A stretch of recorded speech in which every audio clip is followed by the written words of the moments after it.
सभी को नमस्कार। मैं जयप्रकाश, प्रशिक्षित स्नातक शिक्षक हिंदी, केंद्रीय विद्यालय क्रमांक 2, वायुसेना जोधपुर।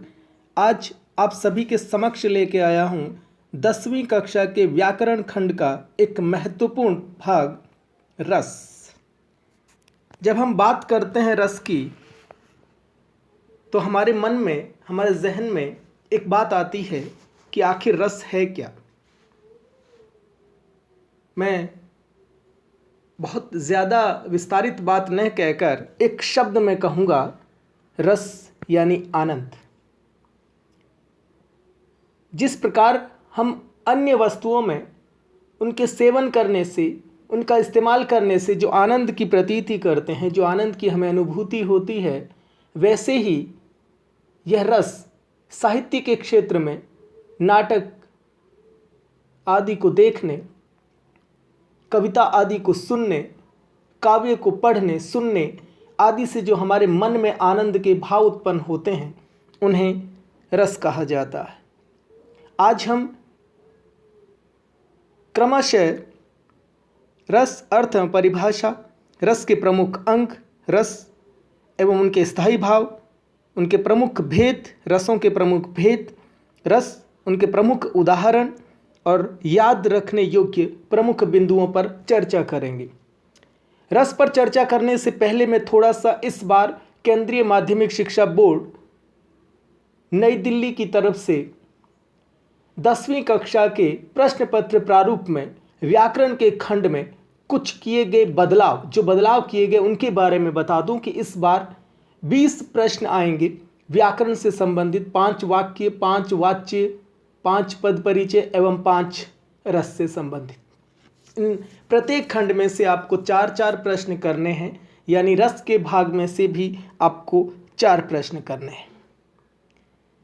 ध्यान देने की बात यह है कि 4-5 वर्ष पहले रस से संबंधित बहुविकल्पीय प्रश्न आते थे, उसके बाद अति लघु उत्तरात्मक प्रश्न कर दिए गए। इस बार विषम परिस्थितियों को देखते हुए पुनः बहुविकल्पीय प्रश्न कर दिए गए, यानी आपके सामने 5 प्रश्न होंगे और 5 प्रश्नों में, रस के 5 प्रश्नों में विकल्प होंगे।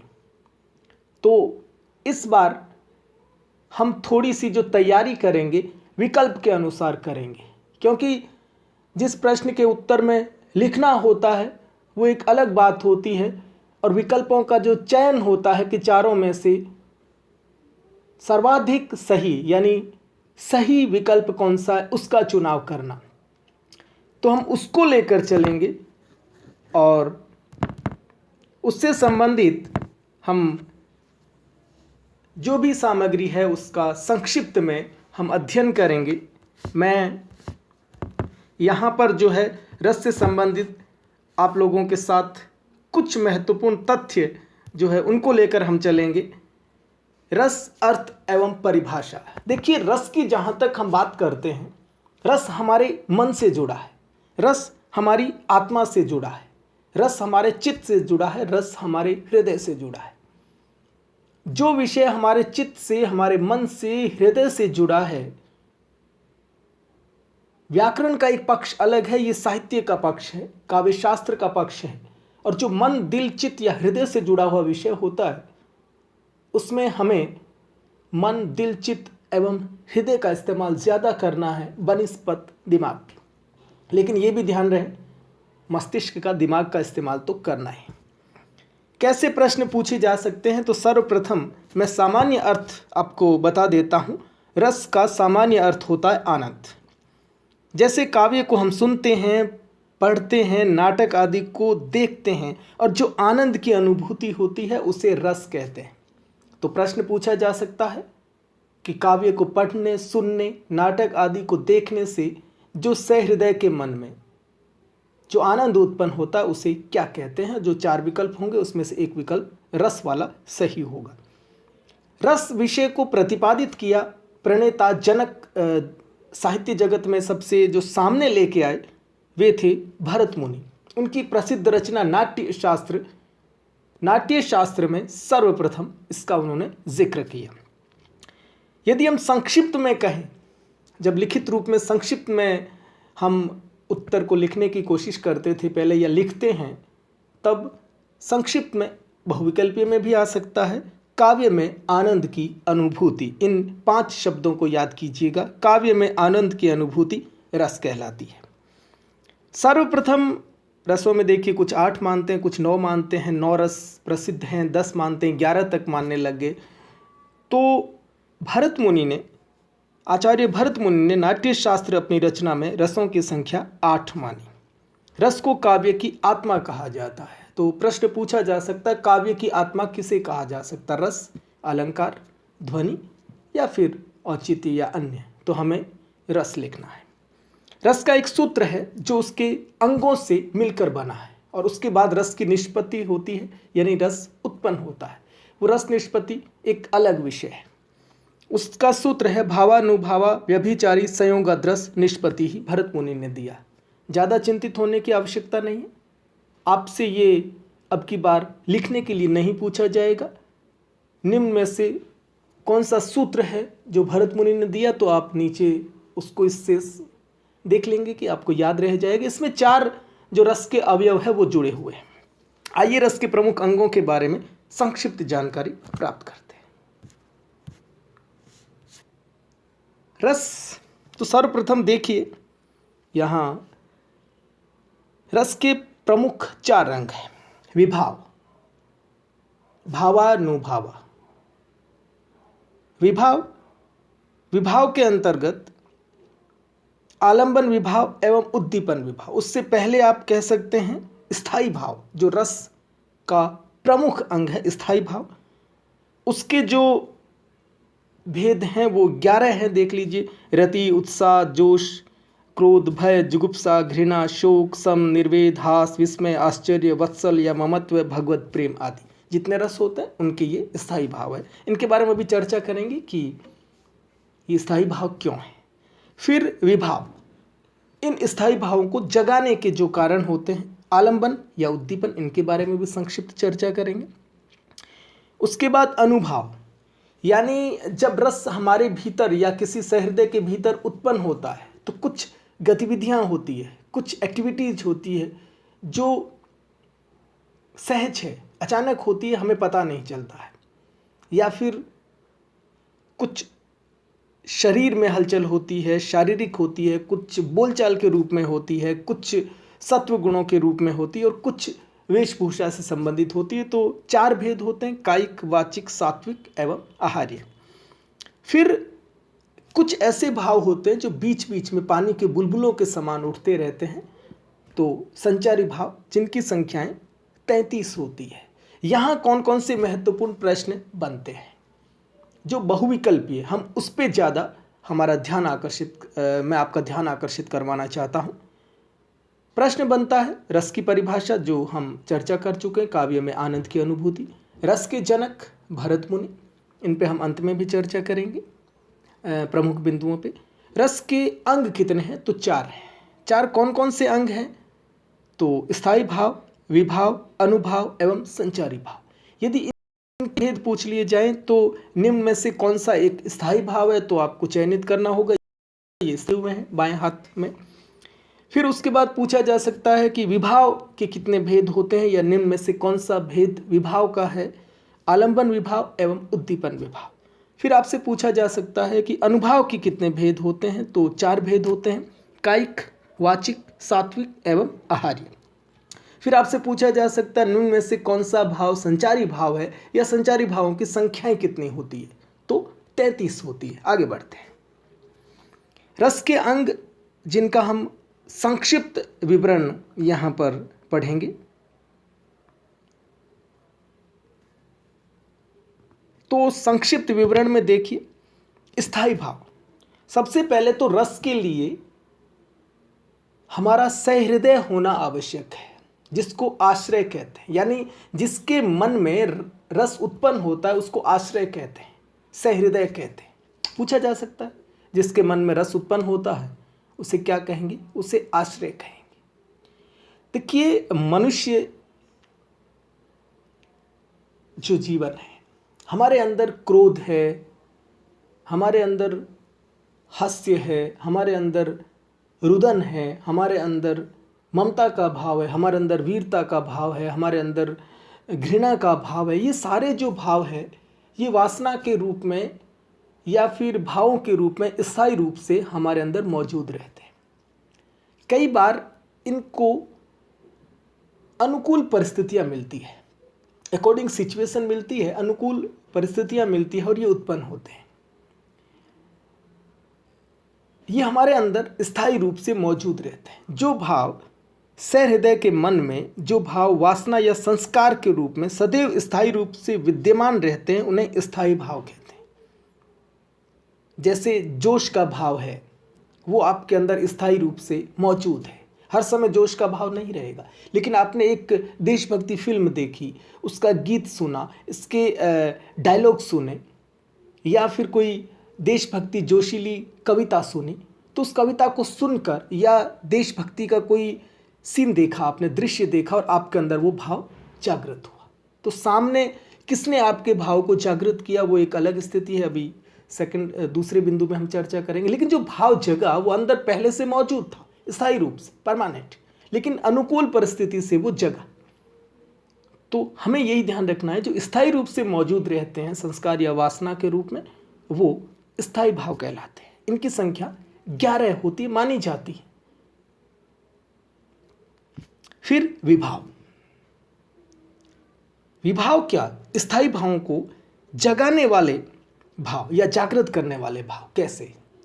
जैसे आपके अंदर वीरता या जोश या उत्साह का भाव था, आपने सामने एक दृश्य देखा कि एक विलेन को एक नायक जो है बुरी तरह से पीट रहा है क्योंकि उसने बुरा कार्य किया है, या फिर दुश्मनों को हमारी भारतीय सेना है जो लोहा ले रही है उनसे। जो भारतीय सेना कृत्य कर रही है, जो भारतीय सेना वहाँ पर कार्य कर रही है, उसको देखकर आपके मन में भाव जगे, उनके जोश को देखकर। तो वो जो उनका जोश है, उन वीर सैनिकों का जो जोश है या कविता के को भाव है, वो आपको जगा रहे हैं, आपके भावों को जगा रहे हैं। तो वो क्या है? वो विभाव है। अब इन विभावों के भी दो भेद हैं, आलंबन विभाव एवं उद्दीपन विभाव। जिस व्यक्ति, वस्तु या स्थिति को देखकर हृदय में जो भाव जगता है वो आलंबन होता है। मान लीजिए राम ने सीता को देखा, बगीचे में देखा, या फिर हीरो ने हीरोइन को देखा, बगीचे में देखा, सुंदर दृश्य है, रोमांटिक सीन है, रोमांच का कोई सीन है। तो वो जो नायिका है, उस नायिका की जो स्थिति है उसको देखकर, तो नायिका क्या है? वो आलंबन है। अब उद्दीपन की बात करते हैं। जो आलंबन द्वारा उत्पन्न भावों को उद्दीप्त करता है, यानी जो आपके भाव अंदर जगे, वीरता के भाव जगे, फिर आपने कुछ और चीजें देखी, उसकी वजह से आपके भाव और ज्यादा उद्दीप्त हुए, तीव्र हुए, बढ़े, तो वो स्थिति जो है उद्दीपन विभाव की है। तो विभाव के दो भेद हुए, आलंबन विभाव एवं उद्दीपन विभाव। मैं आपको भरोसा दिलाता हूँ, विश्वास दिलाता हूँ कि प्रश्न इनकी छोटी छोटी परिभाषाओं के ऊपर ही आएगा कि विभाव के कितने भेद हैं, आलंबन विभाव किसे कहते हैं, उद्दीपन विभाव किसे कहते हैं। कोई उदाहरण देकर इसमें कौन सा आलंबन विभाव है, उद्दीपन विभाव है, मेरे हिसाब से शायद इतना जो डीपली है, गहराई में नहीं पूछा जाएगा 10वीं तक के स्तर पर। अब हम आते हैं अनुभव, जो इसका तीसरा भेद है। यानी जब हम ऐसा दृश्य देखते हैं तो हमारे शरीर में कुछ, हम भी बिल्कुल ये भुजाएं फड़कने लग जाती है, आंखें फड़कने लग जाती है, बिल्कुल ये रोंगटे खड़े हो जाते हैं। कई बार हम कपड़ों को ऐसा वैसा करते हैं, ये ठीक, हमें भी जोश आता है, यस, हम हमारी जबान से भी कुछ अनायास शब्द निकल आते हैं। तो स्थायी भाव के उद्दीप्त होने पर आलंबन द्वारा जो चेष्टाएं की जाती है, यानी जो सहृदय होता है, जो चेष्टाएं होती है, कौन कौन सी है देखिए, कायिक, वाचिक, सात्विक एवं आहारी। आपको याद रखना, अनुभव के 4 भेद होते हैं। कायिक यानी जो पात्रों द्वारा आंगिक चेष्टाएं होती, शरीर के जो भाग होते हैं उनसे चेष्टाएं होती, कभी आंखों से, कभी नाक से, कभी भौहें सिकोड़कर, कुछ इस तरह से। फिर वाचिक यानी वाणी का व्यवहार होता, कई बार हम जोश में बुलाते हैं, सामने वाला आलंबन जो, वो भी जोश में कुछ कहने लग जाता है, कुछ शब्द अनायास निकलते हैं। सात्विक यानी कई बार हृदय की जो स्वाभाविक है, नेचुरल स्थिति है वो सामने आ जाती है। और आहारी यानी कृत्रिम वेशभूषा, कई बार हम शर्ट को सही करते हैं, कमीज को सही करते हैं, या वेशभूषा को सही करते हैं, ये करते हैं, पल्लू इधर किया जाता है या फिर कमीज को इधर किया जाता है, ये साहित्य है साहब, इसमें ये चीज़ें बतानी पड़ती है। अब आते हैं हम संचारी भाव के अंतर्गत। संचारी भाव को व्यभिचारी भाव भी कहते हैं, ये भी हमें ध्यान रखना है कि दे दिया कि व्यभिचारी भाव, अरे यार ये तो संचारी भाव था। संचरण का मतलब होता है कि बीच बीच में कुछ स्थिति होती है।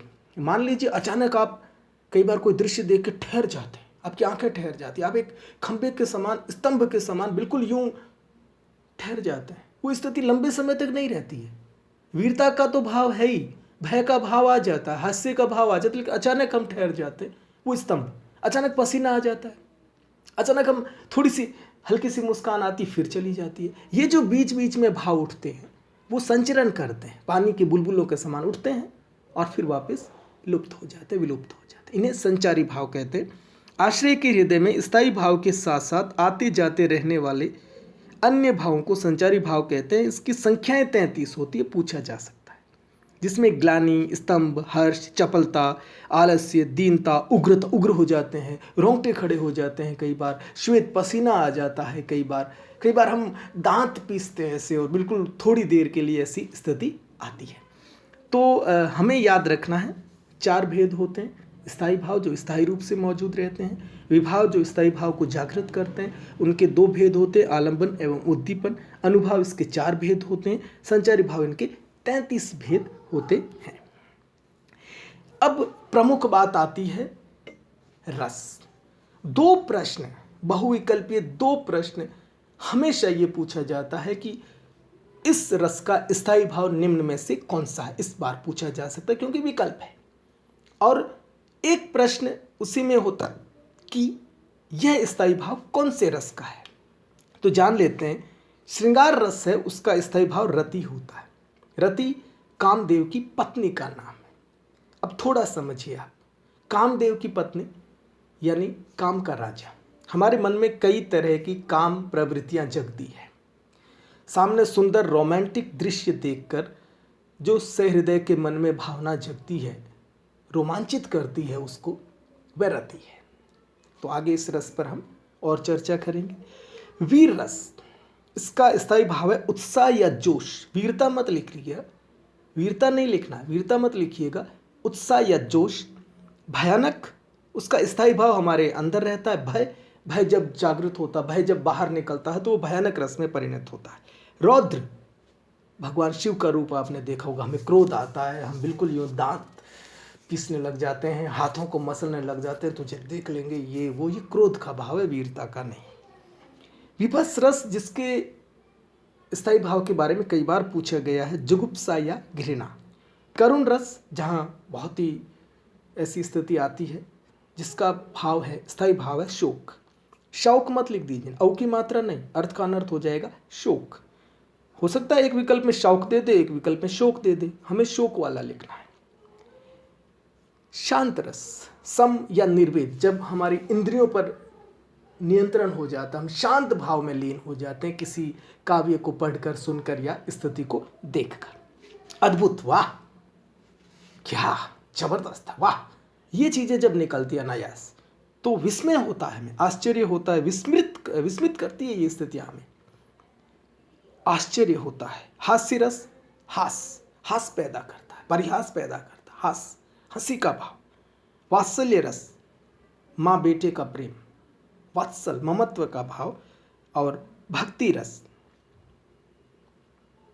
जो नया रस शामिल कर दिया है साहित्य के जो विद्वानों ने, इसमें भागवत प्रेम उत्पन्न होता है। आइए हम प्रमुख रसों के बारे में संक्षिप्त रूप से जानते। देखिए, रस का जो चैप्टर है, रस शीर्षक है, अपने आप में बहुत बड़ा है। अगर मैं चाहूँ तो इस पर 10 दिन चर्चा की जाए तो भी कम है। हम परीक्षा की दृष्टि से लेके चलते हैं, किस प्रकार के प्रश्न पूछे जाते हैं। तो अब देखिए, आपके सामने स्थिति ये है कि बहुविकल्पीय प्रश्न आएंगे तो या तो स्थायी भाव दिया गया होगा, उसका रस कौन सा है, रस दिया होगा, उसका स्थायी भाव कौन सा है। और 2 प्रश्न हमेशा पूछे जाते हैं उदाहरण देकर, इसमें कौन सा रस है, या फिर इस रस का निम्न में से कौन सा उदाहरण? मैं जहां तक मानता हूं 4 प्रश्न तो ऐसे होंगे, 5वां कोई हो, हमें तो 4 करने हैं, हालांकि 5 हमें आने चाहिए। तो सबसे पहले हम बात करते हैं श्रृंगार रस। पुनः याद दिलाता हूं, इसका स्थायी भाव रति। यदि दी गई काव्य पंक्तियों में नायक नायिका के प्रेम, मिलन, बिछोह आदि का वर्णन किया गया है, बिछुड़ने का वर्णन किया गया है, तो वहां श्रृंगार रस होता है।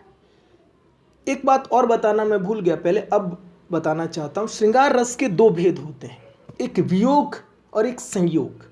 एक वियोग की स्थिति होती है जिसमें नायक नायिका, प्रेमी प्रेमिका, पति पत्नी का बिछोह होता है। जिस काव्य पंक्ति में या जिस स्थिति में आपकी काव्य पंक्तियां दी जाएगी, सरल काव्य पंक्तियां दी जाएगी जो आपको अच्छे से समझ में आएगी आपके स्तर तक। तो जिसमें बिछोह होता है वो वियोग है, और जिसमें मिलन की बात की गई है वो संयोग है। तो कैसे? देखिए, ध्यान रहे कि यदि श्रृंगार रस के भेद के बारे में पूछा है, यदि मिलन की बात की गई है या नायक नायिका साथ में है तो संयोग, और विरह यानी बिछोह का वर्णन किया गया है तो वियोग श्रृंगार रस होगा। पूछा जा सकता है इनमें से श्रृंगार रस का कौन सा भेद है इन पंक्तियों में, तो थोड़ा ध्यान रखना है। यहाँ एक उदाहरण दिया गया जो काफी जगह पूछा गया। बतरस लालच लाल की मुरली धरी लुकाय, सौ करे भुआनी हंसे देन कहे नटी जाए।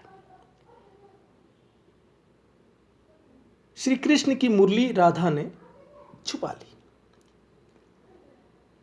कृष्ण कहते हैं कि राधा मेरी मुरली दे दो। राधा कहती कसम से मैंने नहीं ली।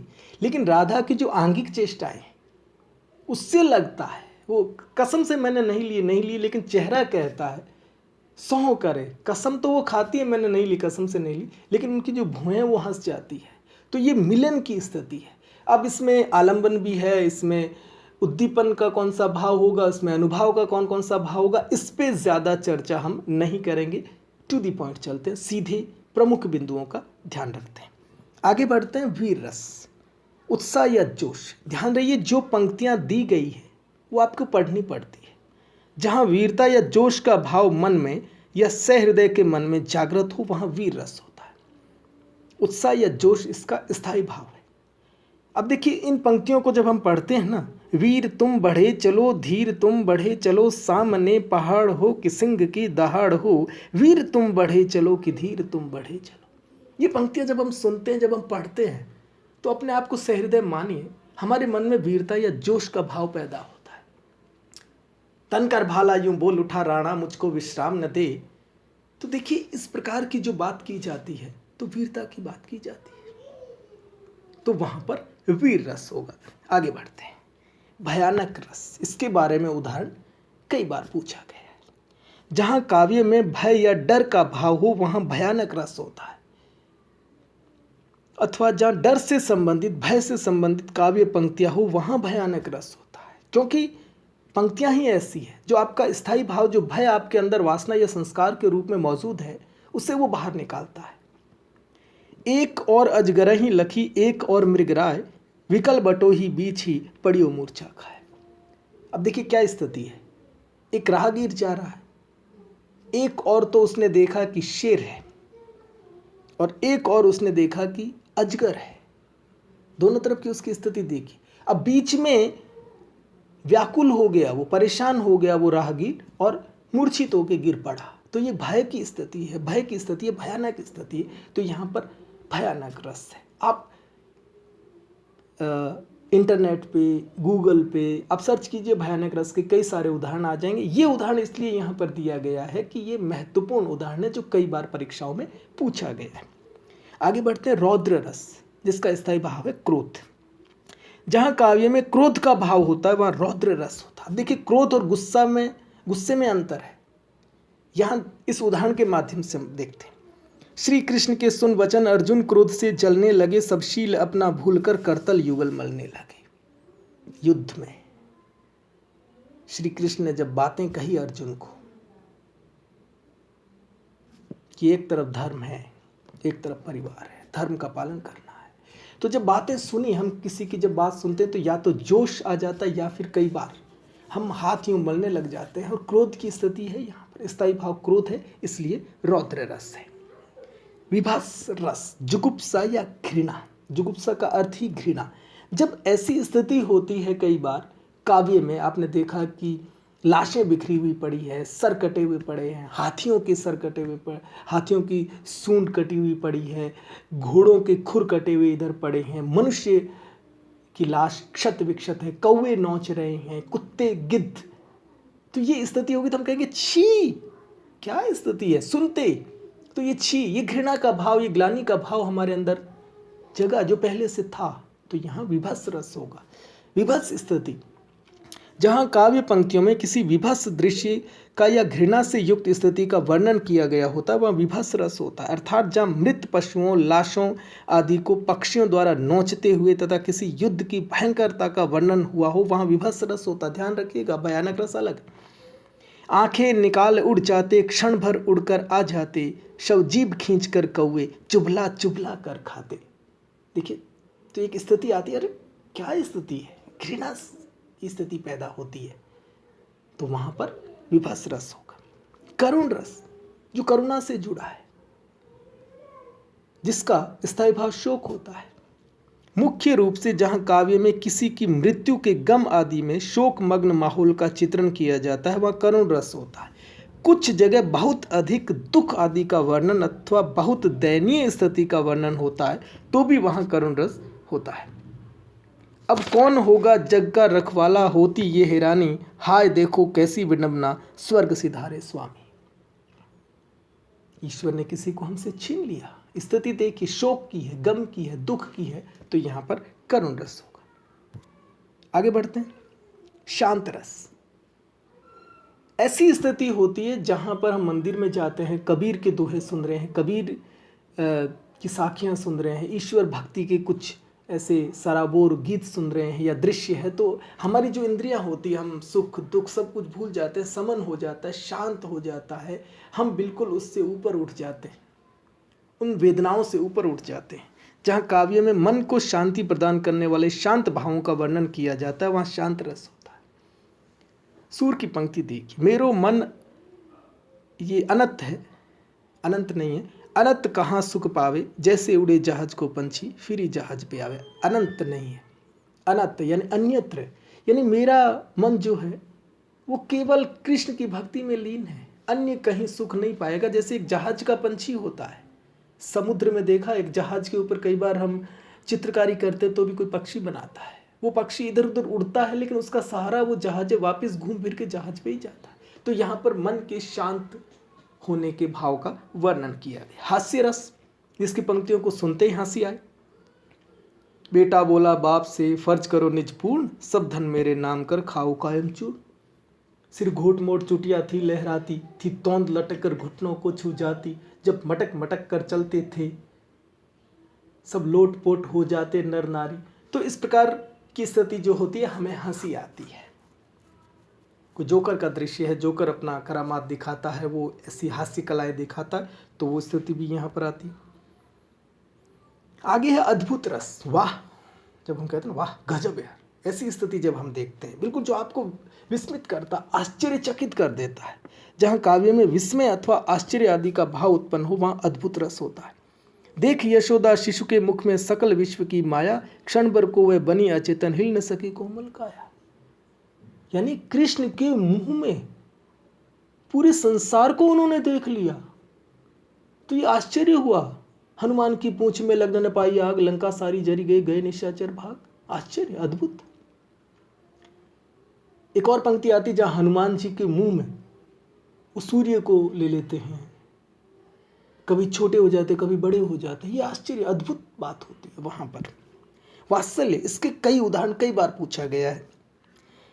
जहाँ काव्य में वत्सल, ममता आदि का भाव हो वहाँ वात्सल्य रस होता है। विशेष रूप से सूरदास जी द्वारा कृष्ण के बाल रूप का जो वर्णन किया गया उन पंक्तियों में वात्सल्य रस है या होता है। और बोर्ड परीक्षा में कई बार सूर की यशोदा और श्री कृष्ण का बाल रूप आदि से संबंधित पंक्तियाँ पूछी गई है, पूछी जाती। यशोदा हरि पाल ने झुलावे, हलरावे दुलरावे जोई सोई गावे। या फिर घटुरन चलत रेणुतन मंडित मुख दधि लेप किए। ये बचपन का वर्णन किया जा रहा है। आगे चलते हैं। ये और इसके बाद भक्ति रस होता है। भक्ति रस के बारे में काफ़ी कम पूछा गया है। भक्ति की पंक्तियाँ होगी तो वहाँ शांत रस जो है वो कम दिया गया। विकल्प में ऊपर भक्ति की पंक्तियां दी गई है और नीचे भक्ति रस दिया है, या वीर दे दिया, रौद्र दे दिया, करुण दे दिया और भक्ति रस दे दिया। ऊपर भक्ति रस की पंक्तियां तो भक्ति रस लिखिएगा, नहीं तो बहुत कम पूछा गया है। उसका स्थायी भाव भगवत प्रेम है, ईश्वर प्रेम। अब कुछ बात सुनिए, अच्छे से ध्यान रखिए। इस भाग में सर्वदा 2 प्रश्नों में रस के उदाहरण देकर उसमें निहित रस का नाम पूछा जाता है, याद रखिएगा। एक प्रश्न में कभी कभी रस का उदाहरण भी पूछ लिया जाता है। एक प्रश्न में, ये पहले होता था, रस का उदाहरण पूछ लिया जाता है, लेकिन अभी विकल्प में दिया जा सकता है।